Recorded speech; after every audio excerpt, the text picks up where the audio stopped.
Hello students, welcome to S-Class Institute of English in collaboration with Pragyansh classes. Today I am going to explain you a very good poem written by Shirley Towson. The name of the poem is A Photograph, which is prescribed in your book Hornbill for class 11th. So before starting the poem, I'll give you the brief introduction of the poem. Actually this poem, or you can say in this poem, the poet has very beautifully described how deeply she feels the loss of her mother. ये जो कविता है इसमें जो शर्ले टाल्सन जो poetess हैं, कवित्री हैं, वो बताती हैं कि कैसे वो अपनी माँ की कमी को बहुत गहरे ढंग से महसूस कर रही है, उसकी लॉस को महसूस कर रही है। अब उसकी माँ जीवित नहीं है। Her mother has now been dead for more than 12 years. करीब 12 वर्ष हो गए हैं उसकी मम्मी का मृत्यु हो चुका है और वो अपने माँ को याद करती है और उसको एक फोटो मिल जाती है। उस फोटो को देख करके वो याद करती है। She used to look at a photograph and remember her own childhood. ऐसा इसमें दिखाया गया है दृश्य। और उस फोटोग्राफ में ये दिखाया गया है कि उसकी जो दो मौसेरी बहनें हैं और फिर समुद्र का तट है, फिर उनके बीच में एक अंकल भी हैं जो मुस्कुराते हुए वहां पर नजर आ रहे हैं फोटो में। So girls are there smiling at the uncle who is taking the photograph, और वो अंकल फोटो ले रहे हैं। सो ऐसे ऐसे दृश्य इसमें बताई गई है। और उस समय में माँ की जो एज थी, जिस समय का ये फोटोग्राफ है, वो बिल्कुल अधेड़ी उम्र की एक औरत थी, मिडिल एजेड वुमन थी। और जो उसका जो सी हॉलिडे का जो सीन है वहां पे दिखाया गया है, उस पोएम में सी हॉलिडे का एक सीन है दिखाया गया, एक फोटोग्राफ को वो देखती है। तो इस तरीके से वो इस कविता में इन सारी चीजों का एक फोटोग्राफ को रख करके सारी पास्ट को याद किया जाता है। और वो बेचारी जो पोएटेस है वो अचानक बिल्कुल उदास हो जाती है, बहुत सैड हो जाती है और अकेला फील करने लगती है और कहती है कि अब ऐसी कभी भी स्थिति नहीं आएगी कि मैं इस तरह का सिचुएशन में फिर कोई नया फोटो ले पाऊंगी। और बहुत खामोश होकर के साइलेंट वे में, जैसा लगता है कि वो इतनी खामोश हो जाती है जैसे एक मृत्यु जैसी शांति आ जाती है, वैसी शांति आ जाती है उसके चेहरे पे और वो शांत हो जाती है। So this is the introduction of the poem, theme of the poem. Now I will explain the poem line by line. So, as it is written, the cardboard shows me how it was. यहां पर cardboard का मतलब है photograph, तस्वीर। When the two girl cousins went paddling. Paddling का मतलब होता है पानी में शालो जो वाटर होते हैं ना, उसमें छपछपाना, छपछपाते हुए जाना।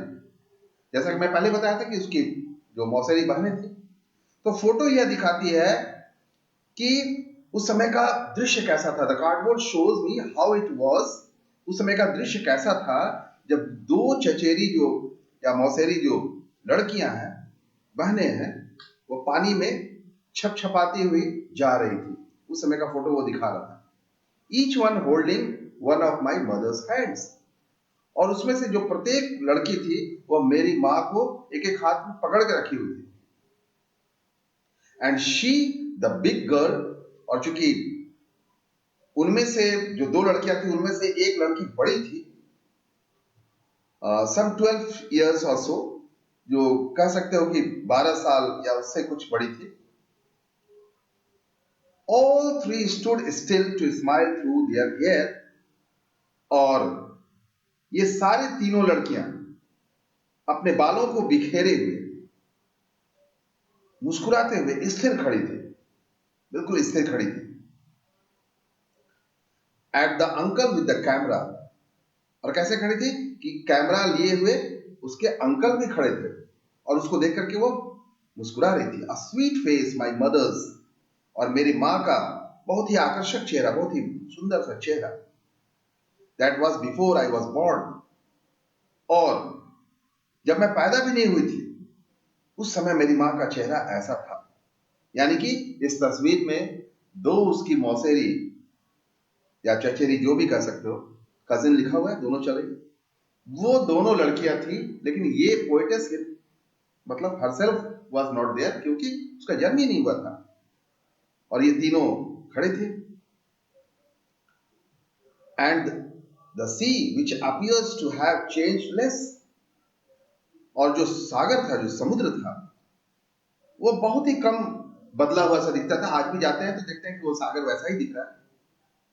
washed their terribly transient feet, terribly का मतलब बहुत भयावह रूप से, ट्रांसिएंट का मतलब कि जो मॉर्टल है, नश्वर है। तो वो सागर जो था, वो समुद्र जो था, जो बहुत ही कम परिवर्तित सा दिखाई दे रहा था, प्रतीत हो रहा था, वह उनके उस जो नश्वर पैर हैं उसको धो रहा था। क्योंकि हर आदमी की मृत्यु होती है, तो उस पैर को नश्वर बोला गया, क्योंकि वह पैर भी कभी मर जाएगा।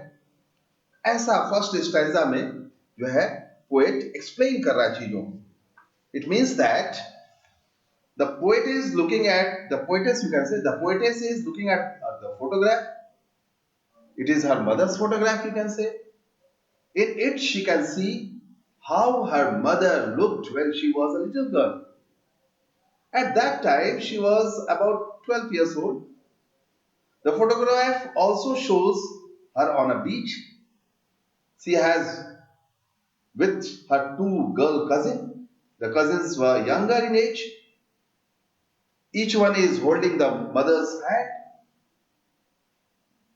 and that is why their hair were flying on their faces. Might be that it was the windy place, ऐसा हो सकता है। जो बोला ना खुला बाल है, तो हो सकता है कि हवा चल रही होगी थ्रू देयर हेयर, ऐसा लग रहा है। So all these three were smiling through their hair. So it was like that smiling face was there, and the hair were flying in the air, and they were smiling at the uncle. Why they were smiling at the uncle? Because he was having a camera to take their photograph, and the she was as if washing their feet, and there was no change in the sea till now. ये इसका meaning हुआ first paragraph. Some 20-30 years later, कुछ 20-30 साल के बाद, next paragraph, she had laughed at the snapshot. वह उस photo को देखकर हंसती है। See Betty and Dolly, she had said, और वह देखकर हंसती, बोलती है, देखो ये बेटी है, ये डॉली है, दो लड़कियां जो थी। And look how they dressed us for the beach, और देखो ना इस बीच पे वो छुट्टी मनाने के लिए जो गई थी, सी जर्नी पे जो गई थी, वो वहां पर देखो कैसे ये कपड़े पहन के गई थी। The sea holiday was her past, और ये जो सी का जो हॉलिडे था, समुद्र की जो छुट्टी थी, सागर की जो छुट्टी थी, सागर तट पर जो बिताई गई जो छुट्टी थी, ये सब उसकी अतीत की बातें, पास्ट की बातें, बीती हुई बातें। माइन इज हर लाफ्टर, लेकिन मेरे लिए तो ये हंसी की चीज है, क्योंकि मैं दुखी नहीं। Both wry with the laboured ease of loss, wry का मतलब ट्विस्टेड, टेढ़ा मेढ़ा, लेबर्ड का मतलब कठिन परिश्रम से। तो बोलती है कि और इस नुकसान पर हम दोनों, both wry and with laboured ease of loss, तो ये नुकसान जैसा चीज है हम दोनों के लिए, क्योंकि मेरी मां नहीं है अब।